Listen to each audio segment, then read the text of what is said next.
여러분, 실패에 대해서 오늘 처음 시간에도 나눴고,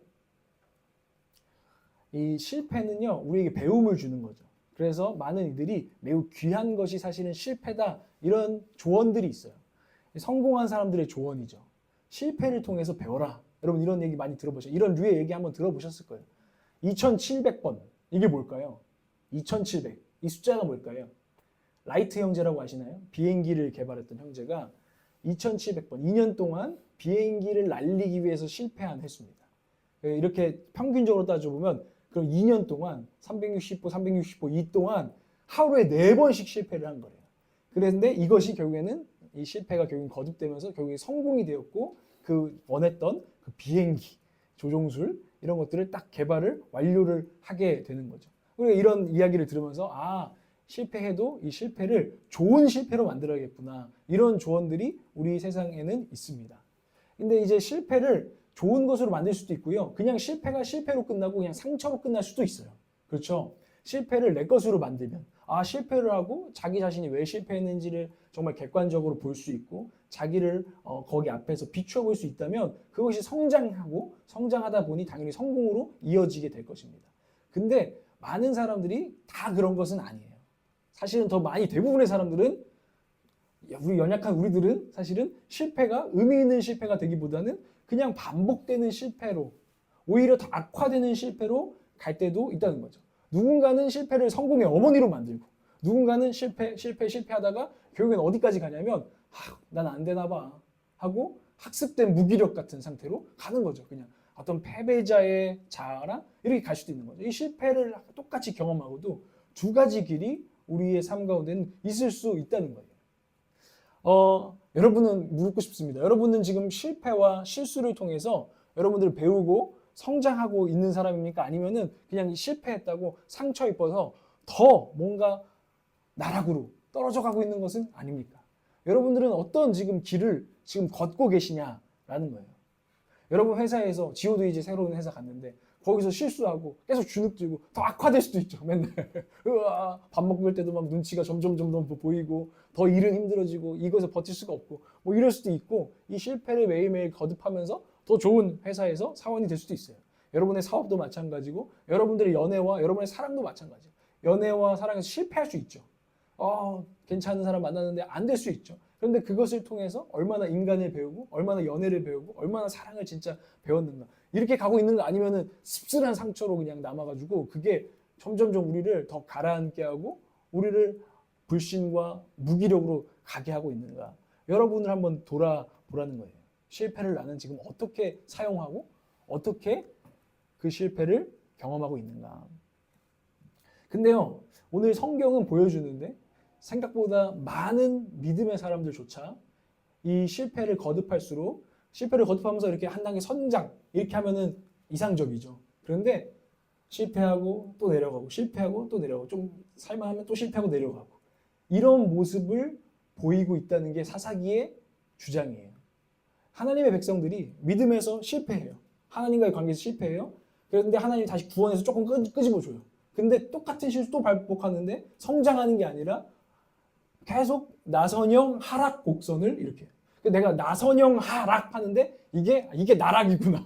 점점 하나님하고 더 멀어지고 믿음에 실패하면서 하나님과 계속해서 오히려 깔아앉고 영적인 침체와 정말 하나님과는 단절되는 이 모습으로 이렇게 내려가는 거. 이게 나락이구나 라는 것들을 보게 돼요. 사사기에 유명한 사이클이 있어요. 사사기 공부를 해본 사람이라면 이것부터 배우거든요. 한번 PPT를 보여주시겠어요? 처음에 이 딱 4가지 사이클이에요. 한번 읽어볼까요? 시작. 네, 어떤 이야기냐? 사사기는 이 패턴이 계속 반복되는 얘기예요. 하나님의 백성인 이스라엘이 구원받은 은혜를 잊어버리고 하나님을 떠나요. 반역해요. 그래서 바알과 아스타롯, 그때 설명했던 그 내 우상을 향해서 나아가요. 욕망 때문에. 그리고 반역하죠. 그래서 패역한 백성으로 첫 번째 단계입니다. 그리고 나면 하나님이 그것에 대해서 가만히 계실까요? 하나님은 질투하시는 하나님이에요. 하나님은 진노하셔서 하나님은 징계하세요. 그래서 원래는 우리가 여호수아 세대는 정복하는 세대였는데 오히려 세상에 완전히 눌림당하고 정복당하고 이런 시간들을 하나님께서 그냥 허락하세요. 시련과 고난이죠. 이 시간을 허락해요. 근데 이들이 신음해요. 울어요. 아, 힘들어요. 하나님 힘들어요. 내 삶 왜 이래요? 하나님 저 사랑하는 거 아니었어요. 하면서 막 울어요. 그 하나님이 내버려 두셨다가도 그 울음소리를 들으면은 불쌍하셔서 긍휼히 여김이 불같이 일어나셔서 사사를 보내셔서 구원해요. 그 시간에 그 정복당한 거에 있어서 구출을 해주시는 이 사이클. 근데 이게 사이클이라고 했죠. 이게 원 사이클인데 딱 구원받고 와 하고 얼마 안 가서 다시 밝았다 그러고 쫓아가요. 다시 하나님 반역해요. 근데 그게 똑같이 뭐 이렇게 가는 거냐? 그게 아니라 한 번 타락하고 회개한 줄 알았더니 또 타락하면 더 상태가 안 좋아져. 더 상태가 안 좋아. 더 상태가 안 좋아져. 그래서 가장 상태가 안 좋은 시대의 사사의 모습은 바로 삼손 시대까지 가는 거예요. 이게 사사기 전체의 흐름이에요. 이게 나선형 하락 구조, 나락의 구조라는 거예요. 실패를 반복할수록 뭔가를 배우고 교훈을 얻고 하나님께 더 나아가는 것이 아니라 결국에는 하나님과의 관계가 더더더더 멀어지는 이런 모습을 보여준다고요. 근데 우리 신앙인들도 마찬가지예요. 신앙생활을 더더더더 할수록 상태가 나빠지는 교인들이 있어요. 신앙생활 오래 한다고 한 사람일수록 문제가 깊은 사람들이 있어요. 하나님을 사실은 몰라. 그냥 교회 짬밥만 먹어서 우리가 되는 사람들. 그게 바리새인으로 가는 길이죠. 나락으로 가는 거죠. 하나님과는 점점 영적으로 보면은 멀어지는. 사사기의 2장 19절을 한번 보여주겠어요? 2장 19절 말씀을 보겠습니다. 이게 우리의 존재를 보여주는 것 같아요. 2장 19절 시작. 그러나 사사가 죽으면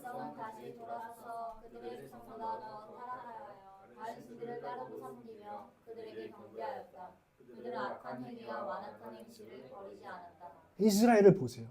사사가 와서 하나님 구원해 주셨어요. 이 사사가 그 증거죠. 하나님 구원자를 보내신 거잖아요. 우리를 불쌍히 여기셔서. 그런데 그 사사가 죽으면 우리 지금 뭐 바르게 말해볼까요? 은혜가 좀 떨어지면 다시 돌아서서 그들의 조상보다 더 타락해요. 그 전과 똑같이 타락한 정도가 아니라 더 타락했다는 거예요. 더 타락하여서 내려가는 모습이 2장 19절에 요약된 거죠. 그런데 이게 이스라엘의 모습이고 또 우리의 모습일 수도 있다는 것을 성경은 우리에게 거울로서 빛을 비춰줍니다. 근데 여러분들 중에는 아마 사사기를 읽으면서 많은 사람이 이런 생각을 한대요. 아니 나 같으면 이 정도 깨졌으면 깨달을 것 같은데, 나 같으면 이 정도 깨졌으면 하나님께 돌이키고 똑바로 살 것 같은데, 이런 얘기를 한단 말이에요. 도대체 이스라엘 백성이 뭐 때문에 아니 그들은 깨닫지도 못하고 일 반복 쪽에서 좀 깨닫고 다시 일어나야 되잖아요. 근데 왜 자꾸 이게 반복되는 것인가? 이런 질문을 한다는 말이에요. 근데 한번 보세요. 이스라엘 백성은 왜 그럴까요? 이 나락의 사이클을 왜 반복하고 있는 걸까요? 실패를 통해서 뭔가 교훈을 얻었을 거예요. 그죠? 머리로 뭔가를 알았을 거예요.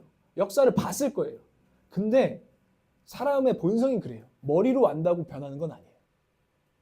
뭔가 좀 깨닫는다고 사실 변하는 거 아니에요. 진짜 마음 깊숙한 곳을 깨닫지 않으면 우리는 똑같은 실패를, 똑같은 반역을 계속 반복하는 존재가 인간의 본성이라는 거예요. 이 본성을 이용한 사람들이 있대요. 그래서 워렌 버핏이라고 세계 최고의 부자 있잖아요. 투자를 기가 막히게 하는 어르신 있잖아요. 그분과 밥 먹으려면 막 몇 억을 10분에 몇 억을 줘야 되는 그 투자. 세계에서 돈 버는 지혜가 1등인 지금 사람이 워렌 버핏인데, 워렌 버핏이 이런 얘기를 했어요. 나는 투자할 때 인간을 본대요. 변하지 않는 인간의 본성을 본대요. 인간의 본성은 두려움이래요. 그래서 자기는 보험회사에다가 투자한대요. 인간은 항상 보험을 들고 싶어하는 두려움이 있기 때문에 나는 보험회사에 투자하고, 인간은 육체적 쾌락을 결국에는 추구하게 된대요. 일상의 중독적인 쾌락을 쫓는 게 인간이라서 난 코카콜라에 투자한대요. 이해가 가세요? 이게 인간의 본성, 변하지 않는 본성. 머리로 알죠. 코카콜라가 몸에 안 좋은 거 저와 여러분 다 아는데 어제도 마셨을걸요? 우리는 알아요. 콜라가 몸에 좋지 않다는 걸 알지만 우리는 사실 계속 먹어요. 끊지 않아요. 그죠? 왜요? 이게 인간의 본성의 사실은 그 일상의 중독적인 쾌락을 쫓는 게 우리의 본성이라는 거예요. 이거를 워렌 버핏이 아니라 사단도 모를까요? 사단도 알고 이 지점, 우리의 머리로는 알지만 변하지 않은 우리의 본성을 공격해서 또 하면서 나락으로 계속 끌고 가는 이런 시험이 우리 가운데 있다는 것입니다. 제가 그걸 또 AI한테 쳐봤어요. AI한테 한번 쳐봤어요. 인간은 왜 같은 실수를 반복하니? 이렇게 쳐봤어요. 사사기를 보면서. 인간은 왜 같은 실수를 반복하는 거야? 이렇게 치니까 기가 막히게 얘가 정의를 해줘요. 인간은 같은 실수를 반복하는 경향이 있으며 이는 욕심, 두려움, 본성적 한계 등 다양한 요인에 기인합니다. 인간의 끝없는 욕심은 반복적 실수의 근본 원인으로 역사적으로 전쟁, 사치, 권력 다툼 등 참사로 이어졌습니다. 예를 들어 놀라워요. 성경의 사사기 2장 19절은 조상보다 더 악행을 저지르는 인간의 어리석음을 비판합니다. 라고 AI가 사사기를 끌어와가지고 저한테 가르쳐 주셔서 깜짝 놀랐어요. 야, 나도 사사기 보고 있었는데 너 어떻게 듣고 있었니? 이러면서 했는데 AI가 뭐라고 하는 거예요? 인간의 본성, 그 욕망 때문에 이 나락은 계속됩니다. 인간은 같은 실수를 반복합니다. 사람은요, 여러분들이 지혜롭다고 생각하죠. 다른 사람은 막 멍청하고 다른 사람은 왜 저래? 우리는 이러죠. 근데 우리가 굉장히 어리석다는 것을 말씀 앞에 발견해야 돼요. 제가 박진영 씨 알죠? 박진영 씨를 진짜 지혜롭거든요. 제가 그분이 인터뷰하는 거나 이런 거 보면 와, 이 사람 진짜 난 사람이 저러니까 저렇게 성공했구나 이랬거든요. 근데 이번에 논란이 하나 있어요. 스우파에서 이게 댄서들을 위한 건데 박진영이 마지막에 주인공처럼 나와서 욕을 엄청 먹었어요. 근데 이해가 안 되는 거예요. 박진영 씨 말하고 인터뷰하는 거 봐봐요. 얼마나 똑똑해요. 얼마나 난 사람이에요. 얼마나 자기 관리 얼마나 철저해요. 근데 그 사람이 내가 저기 서고 싶다는 욕망 때문에 뻘짓을 한 거예요, 진짜로. 멍청한 짓을 해서 그동안 싸워왔던 이 모든 게 엄청 깎였어요. 아, 막 박진영 꼴도 보기 싫다. 막 그 예전부터 원래 나 말하려고 했는데 일 터지니까 막 사람들이 막 난리를 치는 거예요. 제가 그걸 보면서도 와, 박진영 씨 진짜 멍청한 사람일까요? 아니요. 여기 있는 저와 여러분 누구보다 그 사람이 사실 똑똑할걸요? 지혜로울걸요? 그럼에도 불구하고 하나님 앞에 이 인간의 어리석음, 욕망 때문에 이 말도 안 되는 실패를 반복하는 거예요. 여러분 2013년도에 밈이 돼가지고 명언처럼 등장한 말이 있습니다. 이 인터넷에서 나온 말이래요. 인간의 욕심은 끝이 없고 같은 실수를 반복하지. 미상이라는 누가 한 말인지 잘 몰라요. 누가 그냥 올렸어요. 근데 이게 사람들이 무슨 짤하고 이제 막 같이 나왔어요. 뭐 한 사람의 얼굴이 나오고 그다음 클로즈업으로 눈 이렇게 나와가지고 이 짤이 나오면서 했는데 이게 많은 사람에게 울림을 준 거죠. 아, 인간의 욕심은 끝이 없고 같은 실수를 반복하지. 여러분 우리는 욕망 때문에 생각보다 어리석습니다. 하나님 앞에 그래서 우리는 사실 겸손해져야 돼요. 우리 나는 어리석구나를 깨닫게 되는 은혜가 여러분 가운데 있으시기를 바랍니다. 성경이 이게 인간이다라고 말해주고 있거든요. 그 하나님의 말씀 앞에 우리가 오늘 서야 돼요. 근데 더 큰 비극이 있어요. 이 어리석음 가운데서 나락으로 계속 떨어지는 이 우리의 영혼이, 우리의 신앙과 우리의 영적인 상태가 여러분 오늘 점검하셔야 됩니다. 이 나락을 한 번 경험한 사람, 두 번 경험한 사람, 세 번 경험한 사람. 근데 이걸 점점 할수록 성경의 표현으로는 굳은 마음이 돼간다는 거예요. 굳은 마음. 여러분의 마음을 한번 살펴보세요. 여러분의 하나님과의 관계를 한번 오늘 돌이켜보세요. 이 여러분들이 어느 순간 우리의 신앙생활이 영적 침체에 들어가고 나락의 사이클에 들어가고 그게 거듭되어지고 내가 하나님을 점점 느끼는 마음 줄어들고 회개하는 눈물이 줄어들고 감사하는 마음이 줄어들고 마음이 점점 굳어지고 있지 않은가. 아까 말했듯이 실패를 거듭하고 죄가 더한 곳에 은혜가 더하는 바울과 같은 복음 안에서 바울과 같은 인생도 있지만 실패하더라도 계속 올라가는 인생도 있지만 혹시 나는 실패를 거듭하고 영적인 실패를 거듭할수록 굳어지고 교만해지고 이게 점점 해결이 안 되는 영적인 감각이 점점 상실되는 이런 지금 나락으로 가고 있는 것은 아닌가 돌아봐야 된다는 거죠. 이게 무서운 거예요. 이 핵심은 형식적인 회개죠. 이 사사기의 백성들을 보면 오늘 사사기 2장 18절 한번 읽어보시겠습니다. 사사기 2장 18절 읽겠습니다. 시작. 그러나 주님께서는 그들을 돌보시려고 사사를 세우실 때마다 그 사사와 함께 계셔서 그 사사가 살아있는 동안에는 그를 원수들의 손에서 구하여 주셨다. 주님께서 원수들에게 억눌려 괴로움을 당하는 그들의 신음소리를 들으시고 그들을 불쌍히 여기셨기 때문이다. 사사기를 보면 하나님께서 그들을 원수들의 손에 내어주셨어요. 놀림을 당하게 하시고 시험을 겪게 하십니다. 그때 이스라엘이 신음소리를 냅니다. 개역개정에는 슬피 부르짖음으로. 아까 말했듯이 내 인생 너무 힘들어요 그냥. 이렇게 막 소리를 냈다는 거예요. 나 너무 외로워요 하나님. 나 지금 너무 가난해요 하나님. 너무 내 인생이 불만족스러워요. 막 눈물을 흘렸다는 거예요. 근데 하나님 그걸 보시고 하나님께서 돌이키십니다. 근데 왜 하나님께서 돌이키실까요? 개역개정에 슬피 부르짖음으로 여호와께서 뜻을 돌이키셨으니 이거늘 이렇게 말해요. 그 말 뜻은 반대로 이스라엘은 아직 돌이키지 않았다는 거예요. 슬피 부르짖었지만 울음소리를 냈지만 신음소리를 냈지만 삶 가운데 고통당했지만 그들은 진정으로 돌이키지 않았다는 거예요. 이걸 형식적 회개라고 하는 거예요. 그냥 우는 거죠. 하나님께 돌이키는 게 아니라 하나님이 내 우상 안 주셨다고 우는 거예요. 그냥 떼를 쓰는 거예요. 근데 너무 떼를 쓰고 너무 힘들어하면 그때는 하나님 마음이 약해지셔서 이들이 돌이키지 않았지만 하나님이 돌이키셔서 구원자를 보내주시고 인생 가운데 건져주시는 그 은혜의 하나님이었다는 거예요. 근데 무서운 건 뭐죠? 그 은혜를 경험해서 좀 살만하면 또 그냥 여전히 하나님께 돌이키지 않은 채 형식적인 회개가 반복된다는 거예요. 그러다 보면 사사기 전체를 보잖아요. 그럼 점점 악화되는 모습이 나와요. 사사기 12명의 사사를 우리가 볼 텐데 다 보진 않을 거지만 이런 얘기, 드보라 뭐 이런 사사들 있죠. 근데 기드온까지가 딱 이 멘트가 나와요. 기드온이 사사로 있는 동안 몇 년 동안, 뭐 누구는 40년 동안 그 땅이 평안하였더라. 그 땅이 평안하였더라 하는데 기드온까지 나오고 그 뒤에 사사에게는 그 말이 쓰이지 않고 그 사사가 그냥 몇 년간 다스렸더라. 하나님이 그래도 은혜를 주셔서 그래도 하나님과의 아직 감각, 평안, 하나님과의 샬롬이 남아 있었어요. 근데 그게 점점 형식적인 회개가 반복되고 눈물이 말라가고 마음이 굳어졌을 때 그들의 안에는 하나님과 누리는 평안이 이제는 완전히 사라지게 됩니다. 이게 굳은 마음이에요. 근데 삼손의 시대에는 더 타락이 가속화돼가지고 완전히 마음이 망가져서 영혼이 망가져서 맛이 가버려요. 그게 삼손의 시대입니다. 형식적인 회개를 경험하는데 이제 힘들 때 울었어요. 옛날에는 백성들이 힘들면 울고 하나님을 그래도 찾았어요. 울면서 그냥 하나님께 돌이킨 건 아니지만. 근데 삼손의 시대 때는 어땠는지 아세요? 그들은 울지 않습니다. 그들은 블레셋 사람들에게 정복을 당했거든요. 근데 울지 않아요. 그리고 오히려 삼손이 블레셋과 싸울 때 왜 싸워 블레셋과. 블레셋하고 우리 잘 지금 거래하고 있는데 왜 싸워? 이러면서 이방 민족에게 하나님이 정복하라고 한 이들에게 정복당하고 압제당하고 고통당하고 있는데 이제는 완전히 맛이 가서요. 그걸 고통이라 느끼지도 못하고 거기에 신음하지도 못하고 거기에 눈물 흘리지도 못하는 상태가 바로 삼손의 시대입니다. 이 이야기가 여러분에게 어떻게 지금 적용되냐는 거예요. 저와 여러분에게 어떻게 적용되고 있냐는 거예요. 이게 사사기가 우리에게 주는 매우 날카로운 메시지예요. 여러분의 영혼은 어떠십니까? 어떤 시대에 지금 여러분들은 와 있느냐 이거예요. 여러분, 이 세상 가운데 크리스천이 살아가는 건 힘들어야 합니다.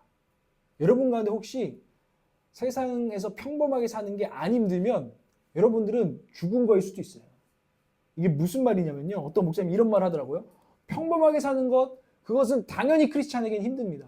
남들처럼 돈을 쫓고, 남들처럼 뭐 몇 평짜리 아파트를 쫓고, 남들처럼 나도 결혼하고 연애하고, 이걸 쫓는 평범한 삶을 사는 거가 진짜 크리스찬이라면 힘들 것입니다. 안 힘들다면, 그 평범한 삶이 여러분에게 안 힘들다면, 불편함이 없다면, 당신은 오히려 그리스도의 성령에 이끌림을 받는지 봐야 된다라고 설교하는 걸 들으면서 제가 그분의 예가 오늘 말씀하고 오버랩이 됐어요. 우리가 지금 하나님을 쫓으면서 어떤 고뇌가 없고 신음이 없다면 이거는 여러분 믿음이 좋은 게 아니라 어쩌면 세상과 완전히 동화돼서 블레셋과 완전히 동화돼서 오히려 믿는 사람들이 같은 믿는 사람인데 그런 사람 있죠. 왜 세상한테 그래. 완전히 동화돼 버린. 이제는 그 고통이 없어져 버린. 이런 상태일 수도 있다라는 거예요. 여러분 성령님이 주시는 근심은 귀한 것입니다. 성령님이 주시는 불편함은 귀한 것입니다. 여러분 그것을 다시 회복하시기를 바랍니다. 오늘 봐야 되는 것은 우리가 너무나 이 실패의 나락 속에서 우리의 상태가 어디까지 갔느냐 이거예요. 맛이 간 거 아닌가. 제일 맛이 간 게 뭔지 아세요? 내가 보니까 예를 들어서 어떤 성도님이 있어. 영적으로 죽었어. 누가 봐도. 그래서 야 너 요즘 하나님하고 힘들지? 안 힘든데요? 나 괜찮은데요? 힘든데. 힘든데요? 괜찮은데요? 아닌데 너? 아닐 텐데? 너 정말 정직하게 하나님 앞에 서봐. 아니 난 괜찮은데? 나 멀쩡해요. 이게 삼손의 시대. 나 괜찮습니다. 안 힘들어요. 자기가 영적으로 하나님과 지금 힘이 들다는 것을 모르는 상태. 이게 맛이 간 거예요. 맛이 간 거예요. 여러분, 옆에 사람 졸린데 한번 선포합시다. 맛을 찾자. 맛을 찾으시기 바랍니다. 영적으로 회복되시기 바랍니다. 영적인 침체에서 벗어나시기 바랍니다. 그를 위해서 하나님을 알아야 돼요. 하나님은 어떤 분이신가? 하나님은 내가 이런 나락에 가는 상황에서도 나만 나락 가는 게 아니잖아요. 근데 하나님은 뭐 하고 계시는가를 우리가 볼 때에, 거기에 눈이 열릴 때에 우리는 그 밑바닥에서 다시 치고 올라오게 될 줄 믿습니다. 그 하나님에 대해서 제가 소개해드리기를 원합니다. 반복되고 악화되는 제 모습을 우리가 볼 때, 우리가 영적으로 다운되고 영적으로 나락에 빠져들 때, 그래서 우리 속에 나는 괜찮아 말하고 있지만 사실은 깊은 곳에서는 나 지금 영적으로 문제 있구나. 나 영적으로 지금 정말 이런 말 해도 여러분 너무 상처받지 말아요. 나 쓰레기구나. 정말 재활용 안 되는 쓰레기구나. 너무나 수치심과 죄책감과 영적인 죽음 가운데 내가 무슨 쓸모가 있지 하나님 앞에, 이런 수치심 가운데 우리가 있을 때에, 그리고 실패의 반복을 거듭하면서 많은 것들이 막 무너지고 절망하여 있을 때에, 하나님께서는 이때에 이런 생각이 들었어요. 재활용이 영어로 리사이클링인데 오늘 말씀의 제목으로 제가 업사이클링, 하나님께서는 그 가운데에서도 그런 우리의 맛이 간 사람들, 맛이 간 음식을 어떻게 누가 고칩니까? 맛이 간 사람을 누가 고칩니까? 그건 너무나 어려운 일이지만 전능하신 하나님께서는 그것을 리사이클, 재활용하는 정도가 아니라 하나님께서는 업사이클링, 쓰레기를, 업사이클링이 뭐냐면요, 쓰레기를 업그레이드해서요 아예 가치가 더 큰 것으로 만든다는 거예요. 예를 들면은 이런 요즘 것들이 있습니다. 페트병의 뚜껑 있죠. 그걸 다 모아가지고 그걸 막 갈고 뭐 해가지고 그걸로 요즘 의자를 만들어요. 그래서 그 페트병 뚜껑으로 만든 의자, 그것은 훨씬 더 큰 가격에 지금 팔리고 있거든요. 그 의미와 그 가치가 부여돼가지고 마치 그것처럼 우리의 그런 삶을, 우리의 그런 영혼을 하나님께서는 재활용하는 정도가 아니라 업사이클링 하실 수 있는 분인 줄 믿으시기 바라요. 하나님이 사사기에서도 그 일을 행하셨고 지금 저와 여러분의 삶에서도 그 업사이클링을 하기 원하신다는 것입니다. 아멘이십니까? 아멘. 하나님은 우리의 실패를 업사이클링 하시는 분입니다. 고린도후서 5장 17절을 우리 너무나 잘 아는 말씀인데 한번 선포하겠습니다. 큰 소리로 선포하십시오. 시작. 그런즉 누구든지 그리스도 안에 있으면 새로운 피조물이라, 이전 것은 지나갔으니 보라 새 것이 되었도다. 아멘. 이것이 하나님의 업사이클링의 약속이죠. 우리를 완전히 새로운 것으로, 정말 가치 있는 것으로 연단받아서 정말 정금 같은 사람들로 나오게 하시는 하나님의 계획이 있으신 줄 믿으시기를 바랍니다. 근데 이 업사이클링 과정은요 정말 은혜 가운데 이루어지는 거예요. 여러분 이걸 아셔야 돼요. 하나님의 은혜, 하나님의 자유 가운데 있어요. 하나님이 정말 우리가 뭐 잘나서가 아니라 불쌍히 여기셔서 그의 뜻을 돌이키시고 그들을 놓지 않으셔서, 오늘 우리가 찬양한 것처럼 우리를 붙드셔서, 우리가 나락으로 가도 그래도 붙들고 계셔서, 신락 같은 어떤 것이라도 불뜨고 계심으로 말미암아 그 일들이 일어난다는 거예요. 하나님이 우리를 굳이 그렇게 하실 이유가 뭡니까? 예를 들어 볼게요. 제가 얼마 전에 그 천안에 가서요 마우스를 고쳤어요. 제가 오랫동안 쓰는 마우스입니다. 한 4만 원 주고 샀어요. 근데 수리비를 알아보니까 3만 얼마가 나와요. 그러니까 그분도 내가 이거 수리돼요? 그러니까 근데 3만 얼마 나오는데요. 고객님 근데 그거 차라리 새 걸로 그냥 사면은 더 싸실 것 같아요. 근데 제 마음에 이상한 마음이 갑자기 드는 거예요. 이건 제 자유죠. 난 얘를 버리고 싶지가 않아. 그냥 좀 더 뭔가 오래 쓰는 사람이 되고 싶은 마음. 그리고 얘랑 좀 정든 마음을 버리고 싶지가 않아서 제가 굳이 천안 그 야오리까지 가가지고 차를 열심히 막 주차도 안 되는 데서 대가지고 가가지고 맡겨놓고 기다리면서 밥 먹고 오고, 그래서 걔를 요즘 택배 한 방이면 오잖아요. 그죠? 비용과 시간 합리적으로는 말이 안 되는데 제가 굳이 그 마우스를 고쳐 썼단 말이에요. 근데 이것과는 비교가 안 되죠.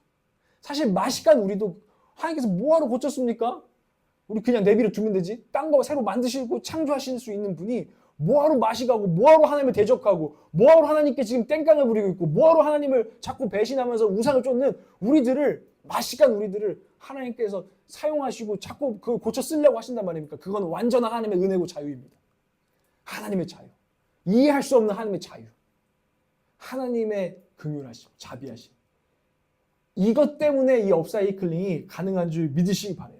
하나님께서는 그 자유하심으로 말미암아 이건 내 권리니까 난 버릴 권한이 있어, 이런 자유가 아니라 얘는 내 아이니까 아무리 맛이 가도 난 얘를 고쳐 쓸 거야 하시는 그 자유하심과 그 사랑으로 우리를 업사이클링 하신다는 거예요. 하나님의 이상한 고집, 하나님의 비합리적인 고집. 그 가운데 우리의 긴 인생 가운데 우리도 나름 시험 나오고 어려워요 이러고 있겠지만 하나님 편에서는 그 가운데 그 고통 가운데 인내하시며 기다리시며 뻘짓하는 것을 지켜보시며 참으시며 기다리고 계신 하나님의 마음이 있다는 것입니다. 그래서 하나님은 사실 이 업사이클링을 하나님은 작정하신 거예요. 고집으로, 하나님의 자유로. 첫 번째로 무엇을 작정하셨냐면 업사이클링의 첫 번째 작정은 이것입니다. 깽값을 물어줄 작정을 하셨어요. 제가 묵상해 보니까. 깽값을 물을 작정을 하신 거예요. 사고친 자녀의 깽값을 내가 물어주겠다. 그렇지만 나는 그 자녀를 버리지 않겠다는 거예요. 제가 이걸 왜 느꼈냐면 얼마 전에 제가 얘기했잖아요. 당근마켓에서 사기당한 우리 집사님 얘기 했잖아요. 근데 그 애를 잡았어. 근데 부모한테 찾아가도 부모가 보상해주지 않아요. 왜냐하면 난 얘 내 자식 이제 아닙니다 라고 얘기해버리면 경찰에서도 보상을 안 해줘요. 만약 근데 그 부모가 내 자녀라고 정말 생각한다면 깽값을 물어주면서 애를 때리고 혼내더라도 깽값을 물어주겠죠. 근데 이제 내다 놓은 자식이 돼버린 걸 보게 됐어요. 그래서 경찰들도 걔는 부모들도 상관 안 해요. 보상 못 받으세요. 이랬단 말이죠. 근데 하나님께서 우리를 그렇게 놓지 않으시고 하나님은 갚아주세요. 아이고 내 자녀가 잘못했습니까? 내가 깽값 갚아드리겠습니다. 걔는 내 자녀입니다. 전 걔를 아직 포기하지 않았습니다. 저도 어렸을 때 갑자기 생각이 났어요. 저도 사고뭉치 개구장이었잖아요. 제가 깨먹은 게 보통이 아니었습니다. 사실 학교 창문도 정말 많이 깨먹었고요. 저는요 갑자기 화가 나서 분노를 주체하지 못하고 이제 누가 안경도 깨먹었고요. 그래서 내가 기억이 나요. 안경 깨먹고 걔 엄마랑 우리 엄마랑 만나가지고 같이 안경점 가서 같이 하고 저 죄송합니다 하고 우리 엄마도 제 아들이 정말 죄송합니다 얘기하고 같이 갈비를 먹었어요. 새 안경 쓰고 그러면서 진짜 죄송합니다. 다 우리 엄마가 깽값을 내는 거죠. 안경 물어주고 죄송하다고 갈비 사드리고 시간 내서 와서 깽값을 내주시는 거죠. 제가 한 번은 닭꼬치를 한번 쏴보고 싶어서 화살에 매가지고 쐈는데 누구 목에 꽂혔어요. 그래서 걔 뽑았는데 막 피가 나가지고 우리 엄마가 또 같이 나랑 또 가는 거예요. 화살 들고 이 증거물 들고 죄송합니다. 우리 아들이 그냥 정말 호기심에 한번 쐈는데 그게 맞아버렸네요. 이러고 병원비 다 내주고 또 밥 사드리고 깽값을 치렀단 말이야. 근데 우리 부모님이 하신 게 뭐예요? 얘 내 아들이라는 거예요. 내가 얘 깽값을 내주겠다는 거예요. 근데요 이것 갖고는 하나님 비교 안 돼요. 우리가 인생에서 계속 사고 치거든요. 우리가 계속 하나님을 배신해서 하나님을 속상하게 하거든요. 하나님이 그런데 깽값을 내시기로 작정하셨어요. 이 형제는 이 아이는 내 아들이다. 이 아이는 내 딸이다. 그 깽값이 우리 주 예수 그리스도인 줄 믿으시기 바랍니다. 주님의 작정입니다. 하나님의 사랑의 작정이에요. 이게 대속의 깽값이에요. 여러분 이 깽값을 물어주시는 하나님의 사랑을 우리가 깊이 깨닫지 않으면 우리는 변화되지 않아요. 우리의 인생 가운데 깨달아야 될 것은 그 하나님의 사랑입니다. 도대체 왜 그렇게까지 우주적인 비용 아니에요? 예수님 우리를 위해서 주셨다는 거. 저와 여러분을 위해서 사고뭉치인 저와 여러분을 위해서 예수님을 주셨다는 게 우주적인 비용 아니냐고요. 그 은혜가 여러분 가운데 살아나는 역사가 오늘 성령으로 말미암아 일어나기를 주님을 축복합니다. 두 번째로는 주님께서는 두 번째 작정을 하셨는데 연단을 작정하셨어요. 무서운 얘기입니까? 하나님께서는 연단을 작정하셨어요. 우리에게 고난을 주시기로 작정하셨어요. 우리에게 전쟁을 주시기를 작정하셨어요. 하나님은 우리를 사랑하시기 때문에 자유를 주세요. 우리가 선택할 자유. 한번 네 마음대로 해봐라. 네가 선택한 결과들을 맛봐봐라. 그 길을 한번 가봐라. 그 가운데에서 나를 떠나도 봐라. 하나님 자유를 주셨어요. 왜요? 자유가 없는 건 사랑이 아니니까. 아시죠? 만약에 그저 환영 형제가 고은자매를 사랑한다고 무슨 약을 맞추해가지고 가스라이팅을 해가지고 이렇게 막 해서 막 환영 사랑해요 이렇게 만들면 그건 사랑이 아니잖아요. 그죠? 하나님도 우리를 그렇게 만드시지 않았어요. 자유를 주셨어요. 이 자유를 주므로 말미암아 엄청난 것들을 감수해야 될 것을 아셨지만 하나님이 원하시는 사랑은 진정한 사랑이잖아요. 그래서 하나님은 사사기 백성들에게도 지금 자유를 주고 시간을 주고 인생을 주는 거예요. 사실 질풍노도의 시기를 그냥 하나님이 주시는 거예요. 그래 한번 해봐라. 그 가운데 질풍노도 하면서 막 여러 가지 사고치고 부딪히고 고난당하고 여러 가지를 겪을 걸 아시고 그것 때문에 하나님은 마음 아프시고 참으시고 열받지만 또 막 속상하시면 참 이 모든 인내의 시간과 세월과 인생을 하나님도 견디셔야 되지만 하나님은 진짜 사랑을 원하시기 때문에 우리에게 인생을 허락하십니다. 우리에게 자유로운 인생을 사실 허락하세요. 그러나 그 인생 가운데 하나님 원하시는 것은 연단 받으면서 하나님을 정말 알기를. 그냥 뭐 하나님 이런 거 있죠. 그냥 하나님이 내 사업 망하게 하거나 내 목회 망하게 하거나 우리 가정 망하게 할까 봐 하나님 그 두려워가지고 그 두려움 때문에 나오는 그런 마음 사랑이 아니라 진짜 오랜 세월 찾아 난 알았네 주밖에 없네라는 고백이 그 영혼에서 정말 자유와 자발적인 사랑으로 나올 때까지 하나님도 그 시간을 같이 견디기로 하신 거예요. 진짜 사랑을 위해서. 그래서 진짜 업사이클링. 굳은 마음이 되어지고 하나님을 대적하는 마음이 진짜 깨트려지는 그 과정을 하나님도 작정하셨다는 것입니다. 믿으십니까? 이 은혜입니다. 그래서 하나님을 기다리는 시간이 있는 거죠. 결국에는 항복하여서 하나님께 나올 여러분의 시간을 그 인생의 전환점을 하나님은 기다리고 계십니다. 시편 119편 71절을 한번 볼까요? 71절 보겠습니다. 시작. 고난을 당한 것이 내게는 오히려 유익하게 되었습니다. 그 고난 때문에 나는 주님의 윤례를 배웠습니다. 네, 이렇게 고백하는 날. 고난을 당하고 내 인생에 알 수 없는 때로는 이 시간들을 경험한 것이 오히려 유익이 되었습니다. 그 고난 때문에 나는 주님의 윤례, 주님의 계명, 하나님을 사랑하는 것, 이웃을 사랑하는 것을 드디어 배웠습니다. 그리고 이렇게 이어서 말해요. 주님께서 나에게 친히 일러주신 그 법이 천만 금 은보다 더 귀하고 귀합니다라고 이게 진짜 고백하는 거죠. 형식적인 고백이 아니라. 그리고 75절 한번 읽겠습니다. 75절 시작. 주님의 판단이 옳은 줄을 나는 압니다. 주님께서 나에게 고난을 주신 것도 주님께서 진실하시기 때문이라는 것을 나는 압니다. 75절까지 나가면 더 이 시인은 성장해 있습니다. 옛날에는 내가 그래 진짜 뭐 잘못 내 마음대로 선택한 그 결과니까 이렇게 하셨구나 깨달았어요. 근데 이제는 사실 이해가 되지 않아요. 내가 뭘 잘못했지 아직 모르겠어요.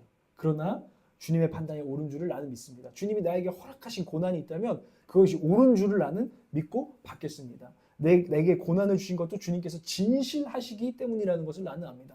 하나님 왜 그래요? 이게 아니라 그 진실하시고 성실하시고 신실하신 변함없으신 사랑이기 때문에 나는 이제 그렇게 주님께 따지지 않습니다. 저는 주님을 찬양합니다라는 고백을 이 시편 119편에서 하고 있습니다. 여러분 이 고백의 타임이 여러분 가운데 오시기를 바라요. 여러분 오셨나요 혹시? 모르겠어요. 근데 올 줄 저는 믿습니다. 하나님이 포기치 않고 붙드실 것입니다. 그래서 고난으로 만들어가는 진짜 자원하는 사랑이 있을 것입니다. 어떤 목사님이 이렇게 쓰셨어요. 이 항복을 받아내시기 위해 하나님은 우리에게 인생과 역사를 허락하십니다. 우리는 이 인생과 역사를 고난으로 겪어가고 하나님은 인내로 감수하십니다.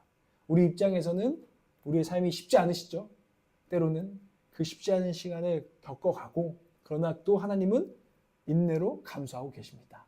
이것을 볼 수 있어야 된다고 말하고 있어요. 예수 그리스도께서는 우리의 삶 가운데 고난을 그냥 와서 제거해 주지 않으셨어요. 예수님은 성육신 하셨는데요. 고통이 많은 우리의 삶의 현장 가운데 저 위에서 내려오셨어요. 그리고 고난을 함께 걸어가세요. 그러면서 고난의 인내를 함께 감수하시면서 우리가 하나님 원하시는 바로 그 지점까지 갈 수 있도록 함께 하셨어요. 이것이 하나님의 두 번째 작정, 연단과 우리 입장에서는 연단이고 하나님 입장에서는 인내를 작정하신 거예요.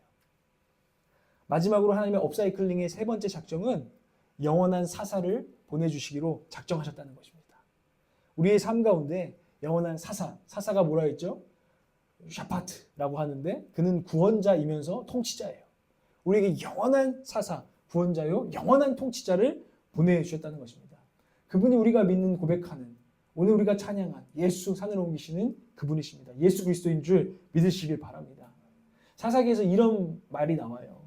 그 사사가 있는 동안에는 그 땅이 평안하였더라. 이런 말이 반복되게 됩니다. 그런데 그 사사는 영원한 사사가 아니었어요. 잠시 동안 30년, 20년 이런 식으로 잠깐 있는, 그동안은 평안한, 그러나 그 사사가 죽으면 다시 고난이 시작되는 사사였지만 우리 주 예수 그리스도는 영원한 사사로, 그 사사들이 예표했던, 가르쳤던 영원한 사사로 우리의 이 땅 가운데 오셨고 다시 오실 것입니다. 그 영원한 사사 되신 주님께서 다시 오실 때 우리에게 영원한 샬롬과 영원한 평화와 하나님의 나라를 약속하고 계십니다. 그것을 믿으시기 바랍니다. 이게 하나님께서 우리와 온 세상을 업사이클링하는 새 땅과 새 하늘을 창조하는 하나님의 놀라운 약속이에요. 난 이 모든 것들을 업사이클링 할 것이다. 이 소망이 오늘 우리 가운데에 부어지기를 원합니다. 그러나 그 날까지 주님께서 누굴 보내셨죠? 보혜사 성령님을 우리에게 보내셨습니다. 그분은 영원한 사사이신 예수님의 영이십니다. 그 보혜사 성령님께서 그럼 우리가 주님 오실 때까지 계속 나락으로 떨어져야 되나요? 아니요. 성령이 오시면 너희가 권능을 받고, 이제는 우리의 힘으로는 나락이지만 성령이 너희 가운데 역사하기 시작할 때, 너희가 성령의 음성에 귀 기울이기 시작할 때, 성령의 능력을 경험하기 시작할 때 너희는 느릴 수는 있지만 다시 떨어질 때도 있지만 다시 끌어올리시는 나선형 상승의 곡선을 우리가 그리게 될 거라고 주님은 약속하셨어요. 여러분, 성령이 여러분 가운데 계십니다. 예수 그리스도를 주로 고백하는 자들의 심령 가운데, 여러분의 삶 가운데, 여러분의 24시간 24/7 가운데 성령이 여러분 가운데 함께 계십니다. 그 좁은 길을 걸을 때 주님은 여러분과 함께 계십니다. 그분은 우리의 능력이시고, 우리가 때로는 넘어지지만 다시 우리를 일으키시고 더 높은 수준으로 올리시는, 거룩을 향해 가게 할 능력이 있는, 우리 혼자는 안 되지만 그분이 계시면 되게 하시는 그 분이심을 여러분 믿고 의지하세요. 이 한 주간 성령님을 한번 불러보세요. 송기셔 장로님 유명한 책 있죠. 안녕하세요 성령님, 잘 주무셨어요 성령님, 이런 책 시리즈가 있단 말이에요. 그만큼 이 성령님, 주님이 보내신 그 영과 친밀한 삶을 살고자 하는 그 삶을 여러분도 도전하시기를 주님으로 축복합니다. 그때 여러분들 떨어지지 않고, 여러분 독수리 날개침과 같이, 때로는 곤비할지라도 날개침같이 올라가게 될 줄 믿습니다. 아멘. 여러분의 이번 한 주가 성공을 많이 했는지 실패를 많이 했는지 모르겠어요. 어떤 일들이 일어났는지 몇몇 사람들은 들었지만, 여러분 그 모든 시간 가운데 여러분 하나님이 이 업사이클링을 작정하셨습니다. 이때에 우리는 이것에 동참해야 되는 줄 믿습니다. 첫 번째 동참은 회개입니다. 우리가 회개 한 번 하는 게 아니라 우리의 매일매일이 회개예요. 근데 이 회개는 내가 잘못해서 죄책감에 시달리는 게 회개가 아니라요, 거룩하신 주님 안에서, 예수 그리스도 안에서 자기를 인식하는 거예요. 그러면서 내가 저 우상보다 주님을 사랑해야 되는데 내가 놓쳤구나 하고, 다시 예수님, 주님, 저것하고는, 돈하고는, 명예하고는, 저 어떤 쾌락하고는 주님 비교할 수 없는 분입니다 하고 마음을 돌이키는 거. 이 회개입니다. 여러분 이 회개를 여러분 매일매일 하시기를 바랍니다. 또한 여러분들이 또한 깨달으셔야 돼요. 내가 주님 뜻대로 가지 않았던 것들에 대한 회개입니다. 하나님의 말씀대로 살지 않았더니 결과가 이렇게 되었구나 하고 그것들을 겸손히 인정하는 회개의 시간들도 여러분 가지셔야 됩니다. 그래서 마음을 겸손히 하십시오. 그때 여러분 가운데 은혜가 임할 것입니다. 이것이 첫 번째 회개입니다. 그리고 여러분들이 이 업사이클링에 참여한 사람은 믿음입니다. 회개하고 믿음으로 덮으십시오. 하나님, 자비하신 주님이, 그 은혜로우신 주님이 내 삶을 구원하기를 원하시는 그 주님께서 나를 사랑하신다는 것을 인식하시길 바랍니다. 매일 인식하셔야 됩니다. 인생 가운데 지금도 인내하고 계시는구나. 주님은 이미 내 인생에 내가 여러 가지 사고를 치지만 주님 나를 깽값을 치르시면서까지 나를 정말 사랑하신다라는 것을 인식하시기를 바랍니다. 영원한 사사를 보내신 그 주님의 사랑, 하나님 삼위일체 하나님의 사랑을 인식하시길 바랍니다. 그 하나님의 놀라운 자유와 작정하심을 인식하시길 바랍니다. 그래서 고백하시길 바랍니다. 믿음으로. 주님이 저를 사랑하시고 저도 주님을 사랑합니다. 주님을 사랑하는 만큼 저도 계명을 지키고 납니다. 주님을 사랑하는 자는 계명을 지킨다고 하셨죠? 저 오늘도 그럼 믿음으로 그 계명을 지켜볼게요 하고 여러분 아침을 여시고 하루를 마무리하시길 바랍니다. 여러분 승리하실 줄 믿습니다. 이때에 이 회개와 믿음을 우리가 거듭하면서 나아갈 때에 우리는 그냥 실패로 좌절하고 나락에 빠지는 것이 아니라 이 회개와 믿음으로 또 하나님의 업사이클링의 도우심으로 말미암아 의미 있는 실패를 하게 될 줄 믿습니다. 지난주에 했던 모든 실패도 하나님께서 의미 있는 것이 되게 할 줄 믿습니다. 그 모든 것들이 여러분들에게 귀한 배움이 되고 그 모든 것들이 하나님과 더 가까워지는 계기가 되고 여러분들의 사업체가 여러분들의 일들이 굳건하게 더욱더 성장해 나가는 계기가 될 줄 믿으시기를 바랍니다. 여러분이 회개와 믿음을 거듭할 때에 여러분들은 준비되게 돼 있어요. 방금 말한 회개와 믿음을 여러분들이 진짜 해보십시오. 자기를 인식하는 거, 겸손하게, 그리고 하나님의 사랑과 하나님의 자비를 인식하는 것을 해보십시오. 그 마음이 딱 준비되면 여러분들 성령님의 음성이 분명하게 들리기 시작할 거예요. 저는 여러분들에게 확신하며 선포합니다. 여러분들의 마음이 회개하지 않고 믿음 가운데 있지 않으면 성령님의 음성이 들리지 않을 겁니다. 제대로. 그런데 여러분들이 회개와 믿음을 거듭할 때 성령의 음성이 여러분 가운데 선명하게 되고 그 성령의 음성에 여러분들이 따라가기 시작할 때에 아까 말씀드렸던 상승, 승리가 정말 여러분들의 인생 가운데 더욱더 확장되어지고 분명하게 펼쳐질 줄 믿습니다. 사사기 2장 17절을 보면 그들은 사사들의 말을 듣지 않았어요. 사사는 하나님이 보내신 하나님의 영에 충만한 사람들이었거든요. 그러니까 지금 우리로 따지면 우리에게 보내신 성령의 음성을 듣지 않았다는 거예요. 여러분 회개하고 믿음으로 들을 준비를 하십시오. 성령의 음성을 매일매일 구하시기를 바랍니다. 로마서 8장 7절에 보면 육신에 속한 생각은 하나님께 품는 적대감입니다. 그것은 하나님의 법을 따르지 않으며 또 복종할 수도 없습니다. 이게 듣지 않는 태도예요. 이게 나락으로 가는 태도였죠. 육신에 속한 생각으로 말미암아 인간의 욕망으로 말미암아 계속 나락을 반복하고 결국에는 하나님 얘기를 하고 있지만 하나님을 적대하고 있는 하나님을 사랑하지 않고 있는 이 마음에서 성령께서 우리 가운데 하나님을 사랑하는 마음을 주신다고 성경은 말하고 있습니다. 여러분 로마서 8장 5절에서 6절 한번 읽겠습니다. 로마서 8장 5절에서 6절 함께 읽겠습니다. 시작. 육신을 따라 사는 사람은 육신에 속한 것을 생각하나 성령을 따라 사는 사람은 성령에 속한 것을 생각합니다. 육신에 속한 생각은 죽음입니다. 그러나 성령에 속한 생각은 생명과 평화입니다. 아멘. 여러분 회개와 믿음으로 여러분 마음을 겸손하게 하면 성령이 여러분에게 길을 보이실 것입니다.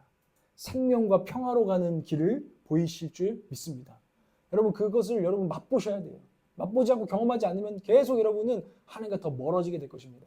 여러분 돌이키셔서 회개하시고 믿음으로 하나님께 나오셔서 성령의 음성에 순종하셔서 여러분 생명과 평화를 누리는 여러분의 인생 되기를 원합니다. 기대가 되지 않으십니까? 여러분 가운데 기대가 부어지시길 원해요. 회개하고 하나님께 엎드려서 믿음으로 구하면 하나님 길을 보여주시고 성령의 음성을 내게 주시겠구나. 하나님 그러길 원하시는구나.